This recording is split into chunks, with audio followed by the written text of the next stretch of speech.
السلام علیکم، میرا نام عارف ہے۔ دوستو، کچھ سال پہلے کی بات ہے، ایک جگہ پہ میں پڑھایا کرتا تھا اور اس یونیورسٹی میں جو کلاس ہو رہی تھی تو میں نے نوٹ کیا کہ بچے ایک دوسرے کی اٹینڈنس مارک کرنے کی کوشش کر رہے ہیں، یعنی کہ جو لوگ ایبسنٹ ہیں ان کی بھی وہ اٹینڈنس لگا رہے تھے۔ تو میں نے منع کیا اور آگے سے وہ مذاق کرنے لگے، وہ کہتے ہیں کہ نہیں، یہ تو ہماری دوستی ہے، دوستی میں یہ کرنا پڑتا ہے، قربانی دینی پڑتی ہے وغیرہ وغیرہ۔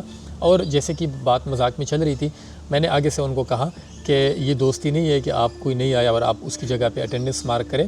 میں نے کہا دوستی آپ کا امتحان لیتی ہے اور انشاءاللہ جس دن وقت آئے گا نا دوستی نبھانے کا، تو پھر میں آپ سے پوچھوں گا کہ کون کتنی دوستی ایک دوسرے کے ساتھ نبھاتا ہے۔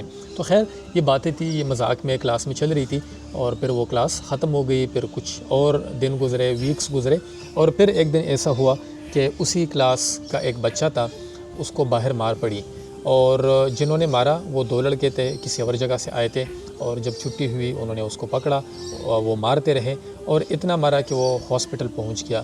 تو پھر اگلے دن کلاس میں جو ہے مجھے پوری کلاس کی کہانیاں بتا رہی تھی۔ ایک نے کہا وہ بائک کے اوپر گرا، دوسرے نے کہا کہ جو مارنے آئے تھے ان کے ہاتھ میں پسٹل بھی تھا، اور جو تیسرا ایک لڑکا بتا رہا تھا کہ کس کس طرح سے کہاں کہاں پہ اس کو مار پڑی اور پھر اس کو کس ہاسپٹل میں لے کے گئے۔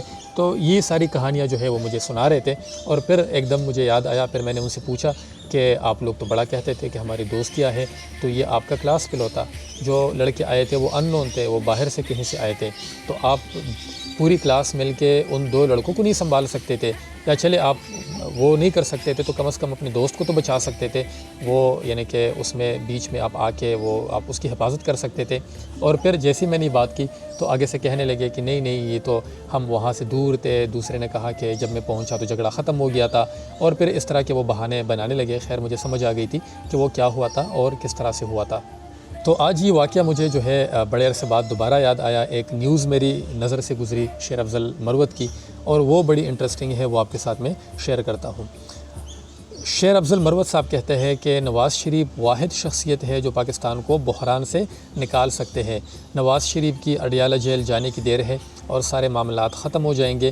بانی پی ٹی آئی کا بوجھ اٹھانا بہت ہی مشکل کام ہے، پارٹی میں کوئی ذمہ داری اٹھانے کو تیار نہیں ہے۔ تو یہ شیر افضل مروت صاحب نے جو ہے یہ بیان دیا ہے، اور یہ دیکھ کے لٹرلی مجھے بڑی ہنسی آئی اس پہ کہ اب بندہ کیا کہے۔ یہ زیادہ عرصہ نہیں گزرا، یہی شیر افضل مروت تھا، اور یہ عمران خان کو مرشد کہا کرتا تھا۔ عمران خان کی ٹکٹ دینے کی وجہ سے یہ اس وقت ایم این اے ہے، اور یہ مرشد کہا کرتا تھا۔ اس کے ہاتھ چوم کے خوشی خوشی بتا رہا ہوتا تھا کہ میں نے عمران خان کے ہاتھ چوم لیے ہیں، اور جو نواز شریف اور جو باقی لوگ ہیں ان کو یہ چور کہتا تھا، ان کو ملک دشمن سمجھتا تھا۔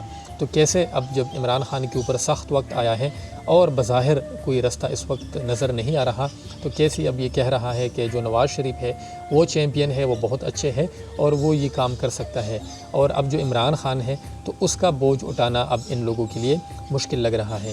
تو یہ میرے لیے بڑا انٹرسٹنگ ہے، اور یہ میں ہمیشہ سے سمجھتا آیا ہوں کہ یہ دوستیاں، یہ یاریاں، یہ ایک دوسرے کو سپورٹ کرنا اچھے وقت میں یہ بڑا آسان ہوتا ہے۔ جب سخت وقت آتا ہے، جب امتحان آتا ہے، تو پھر پتہ چلتا ہے کہ کون دوست ہے اور کون کتنے پانی میں ہے۔ تو شیر افضل مروت صاحب، ہم بالکل سمجھ سکتے ہیں، آپ بالکل صحیح کہہ رہے ہیں، آپ کہہ رہے ہیں تو واقعی نواز شریف ایسا ہی ہوگا، اور انشاءاللہ ہم یہ بھی سمجھتے ہیں کہ جب عمران خان باہر آئے گا، جب یہ وائس ورثہ ہو جائے گا، جب اس کی مشکلات ختم ہوگی، تو یہی شیر افضل مروت صاحب ہوں گے، اور پھر یہ دوبارہ سے عمران خان مرشد بن جائیں گے، عمران خان اچھے بن جائیں گے، اور یہ باقی لوگ جو ہے پھر دوبارہ سے برے ہو جائیں گے۔ تو یہ بڑا انٹرسٹنگ ہے، اور میں سمجھتا ہوں کہ ہم جب دوستیاں کرتے ہیں تو ہمیں نظر رکھنی چاہیے کہ کون کس طرح کا دوست ہے اور وہ کتنے پانی میں ہے۔ اپنا خیال رکھیے، اللہ حافظ۔